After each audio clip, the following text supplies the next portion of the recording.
So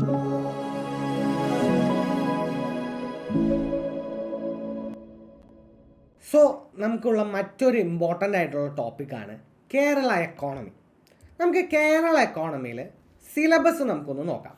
so Kerala എക്കോണമിയിൽ നമുക്ക് syllabus ആയിട്ട് വരുന്നത് Kerala economy since the formation, അതോടൊപ്പം തന്നെ state domestic product, economic growth, per capita income, resource mobilisation, tax and non tax revenue, public expenditure, decentralised planning, policies development programme, agriculture crops, land use pattern, land reform, food security, industry, MSME, energy sector, infrastructure, service sector, healthcare economy, migration, tourism, education and ICT. Kerala എക്കോണമിയെ സംബന്ധിച്ചിടത്തോളം വളരെ വാസ്റ്റായിട്ട് കൃത്യമായിട്ടുള്ള define ചെയ്തിട്ടുള്ള ഒരു ടോപ്പിക്കാണ് നമുക്ക് തന്നിരിക്കുന്നത്. Kerala economy ആയാലും കേരള മോഡൽ ഡെവലപ്മെൻ്റ് ആയാലും രണ്ടും വളരെയധികം ഓവർലാപ്പിംഗ് ആയിട്ടുള്ള ഒരു ഏരിയയാണ്. സോ ആ പ്രിപ്പറേഷൻ മാക്സിമം ഒരുമിച്ച് കൊണ്ടുപോകാനായിട്ട് ശ്രമിക്കുക. കേരള എക്കോണമി ആയാലും കേരള മോഡൽ ഡെവലപ്മെൻ്റ് ആയാലും രണ്ടിലും ഒരുപാട് കാര്യങ്ങൾ അങ്ങടും ഇങ്ങടും കോൺട്രിബ്യൂട്ട് ചെയ്യുന്നുണ്ട്. സോ നമുക്ക് ഡീറ്റെയിൽഡ് ആയിട്ട് ടോപ്പിക്കിലേക്ക് പോവാം. So first one historical and structural foundation ആണ്. എന്താണ് കേരള എക്കോണമിയുടെ ഒരു നറേറ്റീവ്? കേരള ഫോം ചെയ്തത് നമുക്കറിയാം November 1, 1957 ആണ്. 1956 ആണ് ഇങ്ങനെ ട്രാവൻകൂറും കൊച്ചിയും മലബാർ ഡിസ്ട്രിക്ട്സിനെയും കമ്പൈൻ ചെയ്തിട്ട്. പക്ഷേ ഇവിടെ ഉണ്ടായിരുന്നതെന്ന് പറഞ്ഞാൽ ഒരു ഡൈവേഴ്സ് എക്കോണമിക് ലെഗസിയാണ്. ട്രാവൻകൂറിനെ സംബന്ധിച്ചിടത്തോളം വളരെ റിലേറ്റീവ്ലി ഡെവലപ്ഡ് ആയിരുന്നു, പക്ഷെ മലബാറോ വളരെ റിലേറ്റീവ്ലി ലാഗായിരുന്നു. സോ ഇത്തരത്തിൽ വളരെ ഡൈവേഴ്സ് ആയിട്ടുള്ളൊരു മിക്സാണ് എക്കോണമിക് നറേറ്റീവിൽ 1956 പീരീഡിൽ നമുക്ക് കേരളത്തിലേക്ക് വരുന്നത്. പിന്നീട് ലാൻഡ് റിഫോംസ് വഴിയും ലിറ്ററസി ഡ്രൈവുകൾ വഴിയും പബ്ലിക് ഹെൽത്ത് വഴിയും ഫൗണ്ടേഷൻസ് ലേ ചെയ്തിട്ടാണ് നമ്മൾ സോ കോൾഡ് കേരള മോഡൽ ഡെവലപ്മെൻറ്റിൻ്റെ ഒരു സക്സസ്ഫുൾ നറേറ്റീവ് അല്ലെങ്കിൽ സക്സസ്ഫുൾ റിസൾട്ട് നമ്മൾ ക്രിയേറ്റ് ചെയ്തെടുക്കുന്നത്. നമുക്ക് ഒരുപാട് ഡ്രോബാക്സ് ഉണ്ട്. നമുക്ക് ഇൻഡസ്ട്രിയലൈസേഷനിൽ വളരെ കുറവുണ്ട്. പെർ ക്യാപിറ്റ ഇൻകത്തിൽ ബാക്കി ചിലപ്പോൾ സൂപ്പർ റിച്ച് ആയിട്ടുള്ള സ്റ്റേറ്റുകളെ കമ്പയർ ചെയ്യുമ്പോൾ കുറവാണ്. പക്ഷേ ബട്ട് സ്റ്റിൽ നമ്മൾ എന്ത് ചെയ്യുന്നുണ്ട്, ഹൈ റിമാർക്കബിൾ സോഷ്യൽ ഡെവലപ്മെൻറ്റ് നമുക്ക് അച്ചീവ് ചെയ്യാനായിട്ട് പറ്റിയിട്ടുണ്ട്. സോ ഈവൻ ദോ നമുക്ക് ഇൻഡസ്ട്രിയലൈസേഷൻ കുറവാണ്, നമുക്ക് മൾട്ടിപ്പിൾ സെക്ടേഴ്സിലുള്ള നമ്മുടെ കോൺട്രിബ്യൂഷൻ കുറവാണ് എങ്കിൽ പോലും നമ്മളൊരു റിമാർക്കബിൾ സോഷ്യൽ ഡെവലപ്മെൻറ്റ് നമുക്ക് പല സെക്ടേഴ്സിലും അച്ചീവ് ചെയ്യാനായിട്ട് കഴിഞ്ഞിട്ടുണ്ട്. ഇനി എക്കണോമിക് ഗ്രോത്തിനെ നമുക്ക് 3 ഫേസുകളായിട്ട് മെയിൻലി തിരിക്കാനായിട്ട് പറ്റും. ഫസ്റ്റ് ഫേസ് എന്ന് പറയുന്നത് ഒരു 1956 to 75 പീരീഡാണ്. ഇതാണ് ഒരു ലോ ഗ്രോത്ത് പീരീഡ്. അവിടെ ഒരു അഗ്രേറിയൻ എക്കോണമിയാണ് നമ്മൾ ഫങ്ഷൻ ചെയ്യുന്നത്. ഇന്ത്യയിലെ മറ്റെല്ലാ സംസ്ഥാനങ്ങളിലെ പോലെ തന്നെ ഒരു അഗ്രേറിയൻ എക്കോണമിയാണ് നമ്മുടെ ഫസ്റ്റ് ഫേസിൽ ഉണ്ടായിക്കൊണ്ടിരുന്നത്. ഒരു പ്രൈവറ്റ് ഇൻവെസ്റ്റ്മെൻറ്റ് വളരെയധികം ലാക്കിംഗ് ആയിരുന്നു. ഇൻഡസ്ട്രിയലൈസേഷൻ അതിലേറെ ലാക്കിംഗ് ആയിരുന്നു. നമ്മുടെ രാജ്യത്തിന് അല്ലെങ്കിൽ നമ്മുടെ കേരളത്തിന് വളരെയധികം എക്സ്പോഷർ പുറത്തേക്ക് വളരെയധികം കുറവായിരുന്നു. അതുകൊണ്ട് തന്നെ ഒരു low growth less than 1 or 1.2% താഴെയുള്ള ഒരു ഗ്രോത്താണ് ഉണ്ടായിക്കൊണ്ടിരുന്നത്. ഫേസ് 2ലേക്ക് വരുമ്പോഴാണ് നമ്മുടെ ഒരു ഗൾഫ് ബൂം നടക്കുന്നത്. ഇപ്പോൾ നിങ്ങൾ പത്തേമാരി സിനിമ കണ്ടിട്ടെങ്കിൽ മനസ്സിലാവും. ഈ 1976 പീരീഡ്സിലാണ് നമ്മുടെ ഫസ്റ്റ് ഗൾഫ് ബൂം നടക്കുന്നത്. ഇവിടെ നിന്ന് ജനങ്ങൾ കൃത്യമായിട്ട് മൈഗ്രേഷൻ സ്റ്റാർട്ട് ചെയ്യുന്ന ഈ 76-80 പീരീഡിലാണ്.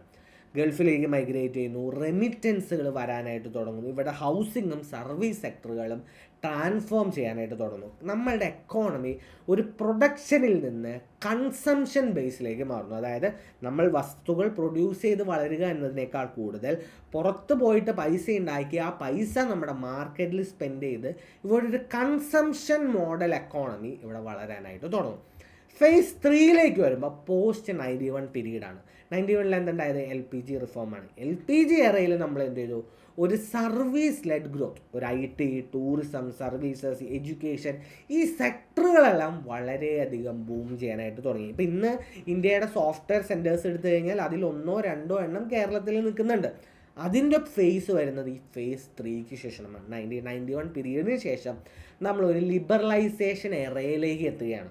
സോ നമ്മൾ ആദ്യം ഉണ്ടായിരുന്ന ഒരു പ്രൊഡക്ഷൻ ബേസ്ഡ് എക്കോണമി, നമ്മുടെ ഒരു 1956-75 പീരീഡിൽ ഉണ്ടായിരുന്ന ഒരു പ്രൊഡക്ഷൻ ബേസ്ഡ് എക്കോണമിയിൽ നിന്ന് റെമിറ്റൻസും സർവീസസും ആണ് എന്ത് ചെയ്യുന്നത്, പിന്നീട് നമ്മുടെ എക്കോണമീനെ ഡ്രൈവ് ചെയ്യുന്നത്. സോ ഒരു പ്രൊഡക്ഷൻ ബേസിൽ നിന്ന് റെമിറ്റൻസും സർവീസസും എന്ത് ചെയ്യാനായിട്ട് തുടങ്ങി, നമ്മുടെ എക്കോണമീനെ ട്രാൻസ്ഫോം ചെയ്ത് റൺ ചെയ്യാനായിട്ട് തുടങ്ങി.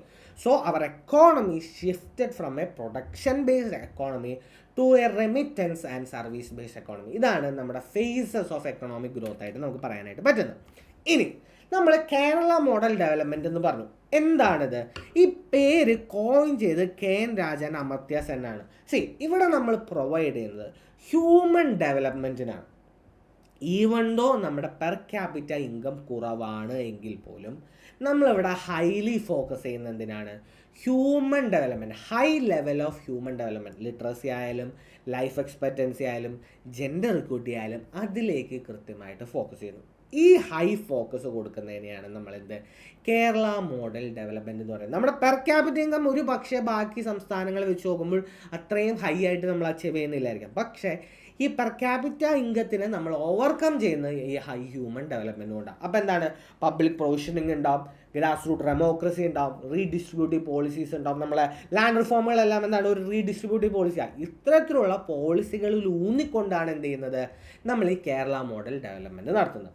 പക്ഷേ ഇതിൻ്റെ ഒരു ഡ്രോബാക്ക് എന്ന് പറഞ്ഞു കഴിഞ്ഞാൽ ഗവൺമെൻറ്റിന് വളരെയധികം ഫിസ്ക്കൽ സ്ട്രെസ് ഉണ്ടാക്കുന്നുണ്ട്.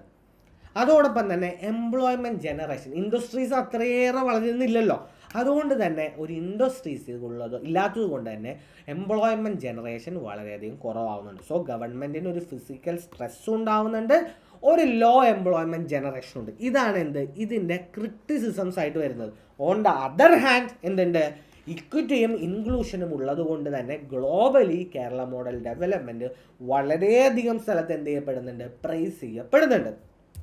ഇനി ഒരു സോഷ്യൽ സെക്ടറിലുള്ള ഇൻഡിക്കേറ്റേഴ്സിനെ നമുക്ക് പെട്ടെന്നൊന്ന് നോക്കി പോവാം. ലിറ്ററസി റേറ്റ് ആണെങ്കിലോ 96.2%, one of the highest in India. Life expectancy 75.4 years. Infant mortality rate only 6 per 1000 lives. Average ഇന്ത്യയിൽ 27 28 ആണ്. മൾട്ടി ഡൈമെൻഷൻ പോവർട്ടിയോ 0.002, lowest in India. Female labour force പാർട്ടിസിപ്പേഷനോ 37.5%. Even though it is less, it is close to a national average. ഇത്തരത്തിൽ സോഷ്യൽ സെക്ടേഴ്സിലായാലും നമ്മൾ വളരെയധികം അസ്റ്റോണിഷിംഗ്ലി ഗുഡായിട്ട് നമ്മൾ പെർഫോം ചെയ്യുന്നുണ്ട്. ഇനി കേരളത്തിൻ്റെ ഒരു റിസോഴ്സ് ബേസും ജോഗ്രഫിയും നമുക്കൊന്ന് നോക്കാം. പോപ്പുലേഷൻ എത്രയാണ്? 35.8 million ആണ്. Area 38,863 square kilometre. നമ്മുടെ population density 913% per square kilometre. ഇന്ത്യയുടെ നാഷണൽ ആവറേജ് 415 ആണ്. അത് കമ്പയർ ചെയ്യണേ. നമ്മുടെ എങ്ങനെയാണ്? ഒരു മൺസൂൺ ലെഡാണ്. നമുക്ക് കോസ്റ്റൽ ഫിഷറീസ് ഉണ്ട്, പ്ലാന്റേഷൻ ക്രോപ്പുകളുണ്ട്, cash crops, rubber, spices, coconut. ഇത്തരത്തിൽ വളരെയധികം ഡൈവേഴ്സ് ആയിട്ടുള്ള ഒരു ജോഗ്രഫി എക്കോണമിയിലേക്ക് കോൺട്രിബ്യൂട്ട് ചെയ്യുന്നത്. നമ്മുടെ challenges of urbanisation, climate vulnerability, land scarcity. ഇത് ഒരു മേജർ ആയിട്ടുള്ള 3 ചലഞ്ചാണ്. ഒരുപാട് ചലഞ്ചസ് കേരള ഫേസ് ചെയ്യുന്നുണ്ട്. അതിൽ ഇമ്പോർട്ടൻ്റ് ആയിട്ടുള്ള 2-3 ചലഞ്ചുകളാണ്. ലാൻഡ് സ്കേഴ്സിറ്റി ആയാലും അർബണൈസേഷൻ ആയാലും ക്ലൈമറ്റ് വാൾണറബിലിറ്റി ആയാലും കേരള ഇന്ന് ഫേസ് ചെയ്യുന്ന മേജർ ചലഞ്ചസുകളാണ്. ഇനി എക്കണോമിക് ഗവേണൻസിലെ അല്ലെങ്കിൽ എക്കണോമിക് ഹിസ്റ്ററിയിലെ മേജർ ആയിട്ടുള്ള മൈൽ സ്റ്റോണുകൾ ഏതെല്ലാമാണെന്ന് നമുക്കൊന്ന് നോക്കാം. ഫസ്റ്റ് വൺ 1957 എന്ത് സംഭവിക്കുന്നത്? EMS നമ്പൂതിരിപ്പാടിൻ്റെ നേതൃത്വത്തിൽ കേരളത്തിലെ ഫസ്റ്റ് ഡെമോക്രാറ്റിക്കലി എലക്റ്റഡ് ആയിട്ടുള്ള കമ്മ്യൂണിസ്റ്റ് ഗവൺമെൻറ് അധികാരത്തിലെത്തുന്നത്. ഈ ഗവൺമെൻറ് വളരെയധികം ഇമ്പോർട്ടൻ്റ് ആയിട്ടുള്ളതാണ് നമ്മുടെ എക്കണോമിക് ഹിസ്റ്ററിയിൽ. നമ്മുടെ ലാൻഡ് റിഫോം ഇനീഷ്യേറ്റ് ചെയ്യുന്നതായാലും നമ്മുടെ എഡ്യൂക്കേഷണൽ ബിൽസ് അവതരിപ്പിക്കുന്നതായാലും ഒരുപാട് ഇത്തരത്തിലുള്ള കേരള എക്കോണമിയുടെ ഒരു ഫൗണ്ടേഷൻ പ്രിൻസിപ്പിൾസ് ലേ ചെയ്യുന്നതിൽ ഈ ഗവൺമെൻറ്റിന് വളരെയധികം പ്രാധാന്യമുണ്ട്. ഇനി പിന്നീട് 1970s വരുമ്പോഴോ ലാൻഡ് റിഫോം നമ്മൾ 1957 കൊണ്ടുവരുന്നതിൻ്റെ ഒരു ഫൈനൽ ഷേപ്പ് എടുക്കുന്നതൊക്കെ 1970s. അതോടൊപ്പം തന്നെ നമ്മുടെ പബ്ലിക് ഹെൽത്തിൻ്റെ എക്സ്പാൻഷനും നടക്കുന്നത്. സോ 2 കാര്യങ്ങളാണ്, 2 മൈൽ സ്റ്റോണാണ് നമ്മൾ 1970s നടക്കുന്നത്. ലാൻഡ് റിഫോംസും public health expansion. 1996 people's plan campaign വളരെ ഇമ്പോർട്ടൻ്റ് ആണ്. 1996 പീപ്പിൾസ് പ്ലാൻ ക്യാമ്പയിൻ എന്താണ്? പ്ലാനിങ്ങിലെ നമ്മൾ ഡീസെൻട്രലൈസ് ചെയ്യാണ്. ജനങ്ങളിലേക്ക് കൃത്യമായിട്ട് പ്ലാനിങ് എത്തണം. ലോവർ ലെവലിൽ ജനങ്ങൾ എന്താണോ അവർക്ക് ആവശ്യമായിട്ടുള്ളത് അത് പ്ലാൻ ചെയ്യണം, അത് ഇംപ്ലിമെൻറ്റ് ചെയ്യപ്പെടണം. പീപ്പിൾസ് പ്ലാൻ ക്യാമ്പയിൻ നമ്മൾ ഡീറ്റെയിൽഡ് ആയിട്ട് നോക്കും. 2016 നമ്മുടെ എക്കണോമിക് ഗവേണൻസിലെ മറ്റൊരു ഇമ്പോർട്ടൻറ്റ് ചാപ്റ്റർ കിഫ്ബി. എന്താണ്? നമ്മുടെ ഫിനാൻസ് ഇൻഫ്രാസ്ട്രക്ചറിന് ഗവൺമെൻറ്റിൻ്റെ ബഡ്ജറ്റ് കൺസ്ട്രെയിന് പുറത്ത് നിന്ന് ഓഫ് ബഡ്ജറ്റായിട്ട് ബോറോയിങ്സ് കൊണ്ടുവന്നിട്ട് ഇൻഫ്രാസ്ട്രക്ചർ പ്രൊജക്റ്റുകളെ കംപ്ലീറ്റ് ചെയ്യുക എന്ന് പറയുന്ന ഐഡിയ ആയിരുന്നു കിഫ്ബിയുടെ പുറകിലുള്ളത്. ഇതും എന്താണ്? നമ്മുടെ എക്കണോമിക് ഗവേണൻസിലെ ഒരു മൈൽ സ്റ്റോൺ. ഇനി 2023 ലേറ്റസ്റ്റ് എടുക്കുകയാണെങ്കിലോ നമ്മുടെ ഇൻഡസ്ട്രിയൽ പോളിസി നിലവിൽ വരുന്നത് 2023 plus Navakerala 2.0 Navakerala mission 2.0 launch ചെയ്യപ്പെടുന്നതും 2023 സോ നമ്മുടെ മൈൽ സ്റ്റോൺസ് ആയിട്ട് 1957 ഫസ്റ്റ് ഗവൺമെൻറ്, 1970 ലാൻഡ് റിഫോം, 1996 പീരീഡിലെ people plan scheming, 2016 KIIFB, 2023 industrial policy and Navakerala 2.0. ഇനി കേരളത്തിൻ്റെ GSDP size growth and sectoral trends എന്താണെന്ന് നമുക്ക് നോക്കാം. So gross state domestic product എത്രയാണ്? നോമിനൽ ലെവലിൽ നോക്കുകയാണെങ്കിൽ 13.11 lakh crore, 11.7% ഗ്രോത്ത് ആണ് 2023-24 പീരീഡ് നോക്കുമ്പോൾ. പക്ഷേ റിയൽ ഗ്രോത്ത് ഇൻഫ്ലേഷനെ മാറ്റി വെച്ച് കഴിഞ്ഞ് കഴിഞ്ഞാൽ 6.0 അല്ലെങ്കിൽ 6% ആണ് എന്ത് 2023-24 പീരീഡിൽ, which is comparatively good than 4.2% in the 2022-23. ഇനി കേരളം നാഷണൽ GDP-യിലേക്ക് അല്ലെങ്കിൽ ഇന്ത്യയുടെ GDP-യിലേക്ക് എത്രത്തോളം? അപ്രോക്സിമേറ്റ്ലി ഒരു 4%ഓളം കോൺട്രിബ്യൂട്ട് ചെയ്യുന്നുണ്ട്, വിത്ത് ഓൺലി 2.8% ഓഫ് ദ കോൺട്രിബ്യൂഷൻ. ഇനി ഇമ്പോർട്ടൻ്റ് ആയിട്ട് നോക്കേണ്ടതാണ് സെക്ടറൽ ഷെയർസ്. സർവീസ് സെക്ടറാണ് എന്ത് 66% നമ്മുടെ GDP-യിലേക്ക് കോൺട്രിബ്യൂട്ട് ചെയ്യുന്നത്. ഇൻഡസ്ട്രീസ് എത്രയാണ് കോൺട്രിബ്യൂട്ട് ചെയ്യുന്നത്? 23%, അഗ്രികൾച്ചർ 11%. ഇമ്പോർട്ടൻ്റ് ആണ്. Services 66%, industry 23%, agriculture 11%. ഒരു പക്ഷേ ചിലപ്പോൾ അറേഞ്ച് ചെയ്യാനായിട്ട് ചോദിക്കാം, മാച്ച് ദ ഫോളോവിങ് ആയിട്ടും ചോദിക്കാം. സോ ഹയസ്റ്റ് കോൺട്രിബ്യൂട്ടർ ആരാണ്? സർവീസസ് ആണ്. Second highest contributor is industries and the third highest contributor is the agriculture to the GDP of the state. ഇനി നോമിനലിൽ എന്തുണ്ടാവും? ഇൻഫ്ലേഷൻ ഉണ്ടാവും, റിയൽ ഗ്രോത്തിൽ ആക്ച്വൽ ഔട്ട്പുട്ട് ഉണ്ടാവും. 2023-24 പീരീഡിൽ നമ്മുടെ nominal G D P 11.7% grow ചെയ്തു. പക്ഷേ റിയൽ GDP 6% നമ്മുടെ ഇൻഫ്ലേഷൻ കാൽക്കുലേറ്റ് ചെയ്യുമ്പോഴാണ്. നമ്മുടെ റിയൽ ഗ്രോത്തിനെ ഡ്രൈവ് ചെയ്യുന്നത് ആരാണ്? സർവീസസും കൺസ്ട്രക്ഷനുമാണ്. അല്ല എന്നുണ്ടെങ്കിൽ ടെറിഷ്യറി സെക്ടറാണ് എന്ത് നമ്മുടെ എക്കോണമിയിലെ GDP-നെ കൃത്യമായിട്ട് പുഷ് ചെയ്യുന്നത്. സർവീസസും കൺസ്ട്രക്ഷനുമാണ്. എന്തല്ല? മാനുഫാക്ചറിങ് അല്ല നമ്മുടെ എക്കോണമിയുടെ GDP-നെ പുഷ് ചെയ്യുന്നത്. ഇനി എങ്ങനെയാണ് ഓരോ സെക്ടേഴ്സിൻ്റെ പെർഫോമൻസ്? അഗ്രികൾച്ചർ ഞാൻ പറഞ്ഞു 11% ആണ്. Low growth but high employment ആണ്. നമ്മുടെ ഒരു ലോ ഗ്രോത്ത് ആണ്, പക്ഷേ ഹൈ എംപ്ലോയ്മെൻറ്റ് ആ സെക്ടർ കാണിക്കുന്നുണ്ട്. ഇതൊരു ഡിക്ലൈനിങ് സെക്ടറിലേക്ക് പോവുകയാണ്. അഗ്രികൾച്ചറിൽ ആളുകളുടെ എണ്ണം വളരെയധികം കുറയാണ്, അതിൻ്റെ ഗ്രോത്തും വളരെയധികം കുറയാണ്. ഇൻഡസ്ട്രീസിലേക്ക് നോക്കുമ്പോഴോ 23% ഉണ്ട്. അവിടെ മേജർ പ്ലേയേഴ്സ് ആരൊക്കെയാണ്? Construction, food processing and energy. Services ആണെങ്കിലോ 66%. അവിടെ ഹൈ ആയിട്ട് നിൽക്കുന്നത് ടൂറിസവും IT-യും എഡ്യൂക്കേഷനുമാണ്. സോ 2012-2022 പീരീഡ് നമ്മൾ എടുത്തു കഴിഞ്ഞ് കഴിഞ്ഞാൽ ഹയസ്റ്റ് അല്ലെങ്കിൽ ടോപ്പ് ഗ്രോത്ത് സെക്ടേഴ്സ് റിയൽ എസ്റ്റേറ്റും ബാങ്കും ഒക്കെയാണ് ഏറ്റവും അധികം ഗ്രോത്ത് കാണിച്ച സെക്ടേഴ്സായിട്ട് 2010-2024 നമ്മൾ അനലൈസ് ചെയ്യുമ്പോൾ നമുക്ക് മനസ്സിലാക്കാനായിട്ട് പറ്റുന്നത്. ഇനി ഡിസ്ട്രിക്ട് വൈസ് നോക്കിയാലോ എറണാകുളമാണ് ഹയസ്റ്റ് GDP. കാരണം എന്താ?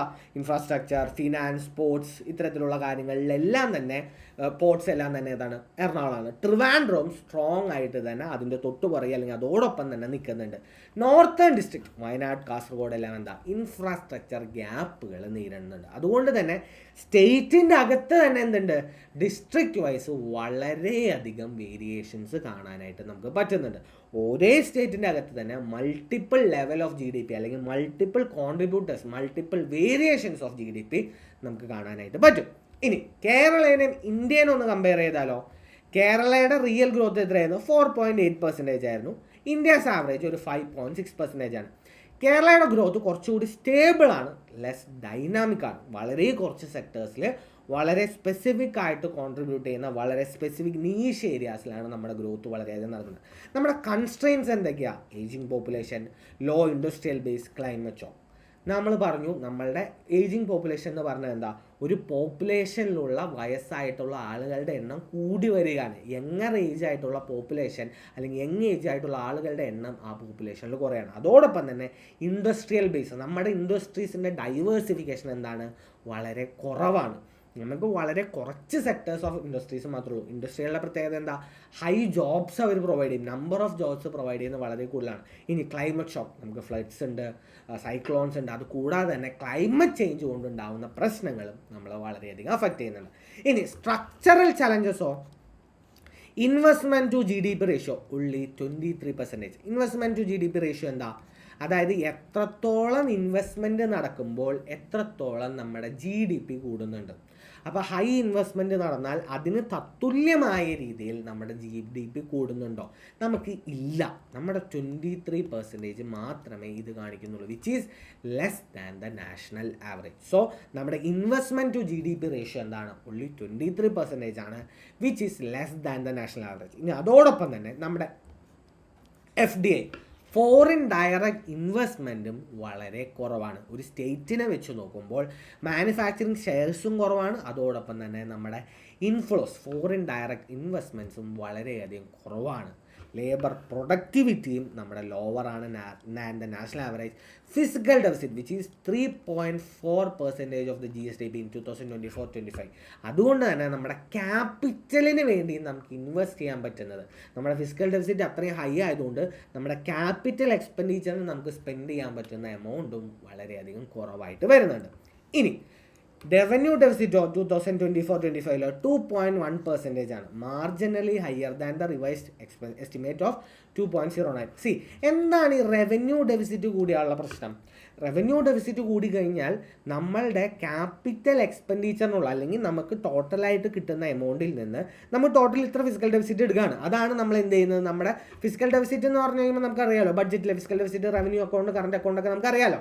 അപ്പോൾ ഫിസിക്കൽ ഡെഫിസിറ്റ് നമ്മളുടെ ടോട്ടലായിട്ട് എടുത്തിട്ട് നമ്മൾ അതാണ് എന്ത് ചെയ്യുക? നമ്മുടെ ക്യാപിറ്റൽ റിക്വയർമെൻറ്റ്സിന് വേണ്ടി പ്രൊവൈഡ് ചെയ്യുക. അപ്പോൾ റവന്യൂ ഡെഫിസിറ്റ് അത്രയും ഹൈ ആയി കഴിഞ്ഞാൽ നമുക്ക് വളരെ കുറച്ച് എമൗണ്ട് എന്ത് ചെയ്യാനായിട്ട് പറ്റുള്ളൂ? നമ്മുടെ ക്യാപിറ്റൽ എക്സ്പെൻഡിച്ചറിലേക്ക് പ്രൊവൈഡ് ചെയ്യാനായിട്ട് പറ്റുള്ളൂ. അപ്പോൾ നമ്മൾ ടാർഗറ്റ് ചെയ്യുന്നത് എത്രയാണ്? 3.4% or 44,529 crore. Fiscal deficit for 2024-25 is targeted at 3.4% of the GSDP or 44.529 crores. So I hope you understood these topics. അടുത്ത ടോപ്പിക്സ് നമുക്ക് അടുത്ത ക്ലാസ്സിൽ നോക്കാം. Thank you.